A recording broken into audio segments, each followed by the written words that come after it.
ما لا تعلمون جو تم نہیں جانتے۔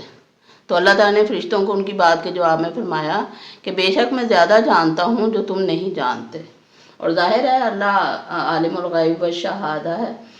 پھر فرمایا وَعَلَّمَ آدم الاسماء کلھا، وعلمہ اور سکھا دیے آدم کو الاسماء نام کلھا سب کے سب، یعنی سارا علم حضرت اللہ تعالیٰ نے حضرت آدم علیہ السلام کو سکھا دیا، ہر چیز کے نام، رہتی دنیا تک تا قیامت جتنی چیزیں انسان نے استعمال کرنی تھی سب کے سب نام حضرت آدم علیہ السلام کو اللہ تعالیٰ نے سکھا دیے تھے، بتا دیے تھے۔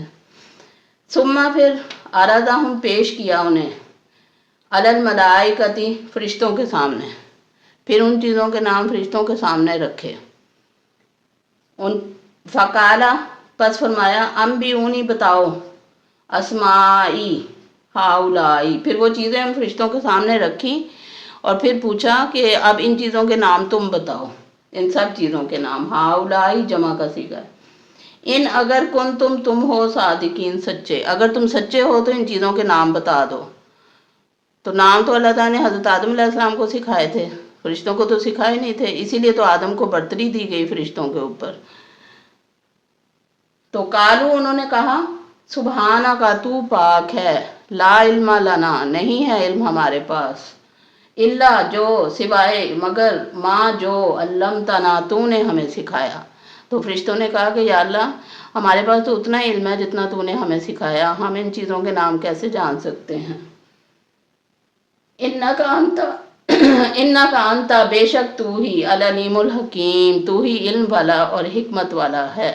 اب فرشتوں کی تو عادت تھی، ان کا کام ہی یہ تھا اللہ تعالیٰ کی تعریف کرنی، اس کی تسبیح بیان کرنی، تو فوراً انہوں نے تسبیح بیان کرنی شروع کر دی کہ یا اللہ تو ہی علم والا ہے اور تو ہی حکمت والا ہے، تو ہم کیسے جان سکتے ہیں ان چیزوں کے نام۔ کالا فرمایا یا آدم و آدم انبیہم بتا دیجئے ان کو بے اسمائہم ان چیزوں کے نام۔ اب اللہ تعالیٰ نے حضرت آدم علیہ السلام کو آگے کر دیا کہ آدم آپ ان کو بتائیں ان چیزوں کے نام۔ فلما پس جب انبیہم بتا دیے ان کو بے اسمائہم ان سب کے نام، قالا کہا علم کیا لم نہیں، کیا لم نہیں، اقل لکم اقل میں نے کہا تھا، لکم تمہیں یا تمہارے لیے، انی عالم بے شک میں زیادہ جانتا ہوں، غیب السماوات والارض زمین و آسمان کی چھپی ہوئی باتوں کو۔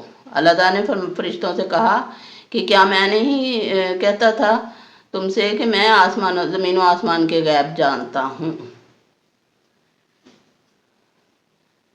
وعالم اور میں جانتا ہوں ماں جو تبدونا تم ظاہر کرتے ہو، اور میں جانتا ہوں جو تم ظاہر کرتے ہو، وما کنتم اور ماں جو کنتم تم ہو تکتمون چھپاتے، اور جو تم چھپاتے ہو، جو تم ظاہر کرتے ہو، جو تم چھپاتے ہو، سب میں جانتا ہوں۔ وَإِذْ قُلْنَا اور اس جب قُلْنَا ہم نے کہا للملائکتی فرشتوں سے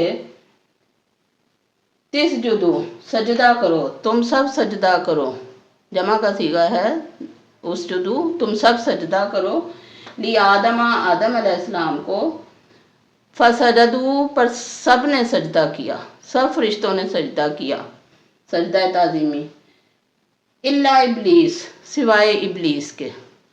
اب ابلیس جو تھا وہ شیطان جو وہاں پہ عزازیل تھا اس وقت، تو اب ابلیس اس کو کہتے ہیں، تو اس نے انکار کر دیا اور باقی فرشتوں نے سب نے سجدہ کر دیا آدم علیہ السلام کو، جیسے اللہ تعالیٰ نے انہیں سکھایا، جیسے اللہ تعالیٰ نے انہیں بتایا۔ ابا انکار کیا، واستکبرا اور تکبر کیا۔ ابلیس نے انکار کر دیا سجدہ کرنے سے اور اس نے تکبر کیا۔ تکبر کیا کیا؟ اس نے کہا کہ میں تو خاکی مخلوق سے زیادہ بلند مرتبہ رکھتا ہوں، میں تو ناری مخلوق ہوں، میں کیسے اس خاکی مخلوق کو سجدہ کروں؟ تو اس نے انا میں آ کے، ضد میں آ کے اس نے انکار کر دیا، اور پھر اس کے بعد یہ ہے کہ وہ ابلیس بن گیا، مطلب یہ کہ وہ اللہ کی رحمت سے دور ہو گیا، اللہ کی رحمت سے نا امید ہو گیا۔ وَكَانَ مِنَ الْكَافِرِينَ اور کانا ہے من الکافرین، کافروں میں سے، اور وہ انکار کرنے والوں میں سے ہو گیا ابلیس۔ یہ سورۃ البقرہ کے چوتھے رکوع کی پہلی 5 آیات میں آدم، ابلیس اور فرشتوں کا واقعہ اللہ تعالیٰ نے بیان فرمایا ہے۔ اب یہ واقعہ آگے چل رہا ہے۔ واقعہ آدم و ابلیس قرآن پاک کی 7 صورتوں میں بیان کیا گیا ہے، اور یہ سورہ بقرہ سب سے آخری مقام ہے نزول کے اعتبار سے، جس میں آدم و ابلیس کا قصہ ہم پڑھ رہے ہیں۔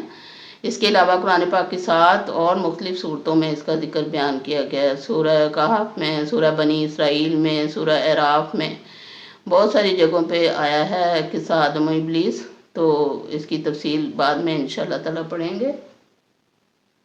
ابھی آپ بس یہ لفظوں کے معنی یاد کریں اور یہ سمجھنے کی کوشش کریں کہ اس وقت کیا ہوا تھا جب اللہ تعالیٰ نے آدم علیہ السلام کو بنایا تھا۔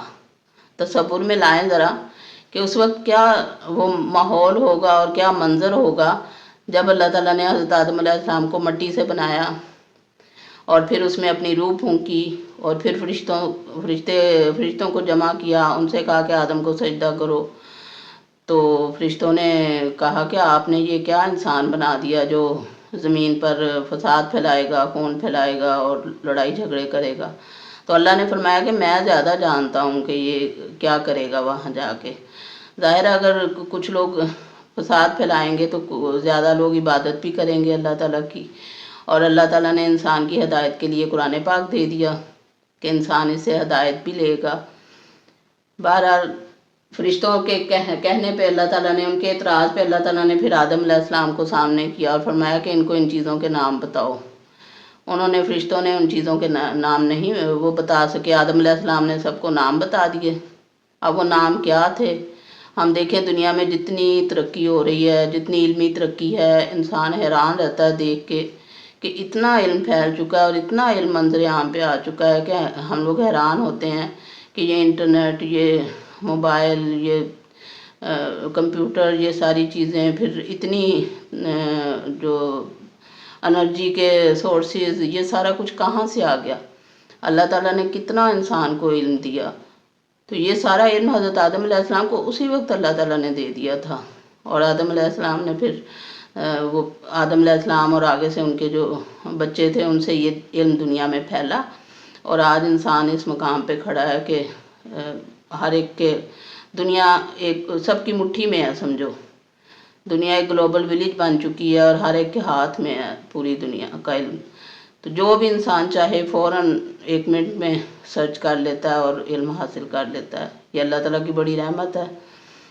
اللہ تعالیٰ ہمیں اللہ تعالیٰ کی قرآن پاک کو پڑھنے کی، اس کو سمجھنے کی اور دوسروں تک پہنچانے کی توفیق عطا فرمائے۔ وما علینا الا البلاغ۔ شکریہ۔ اللہ حافظ۔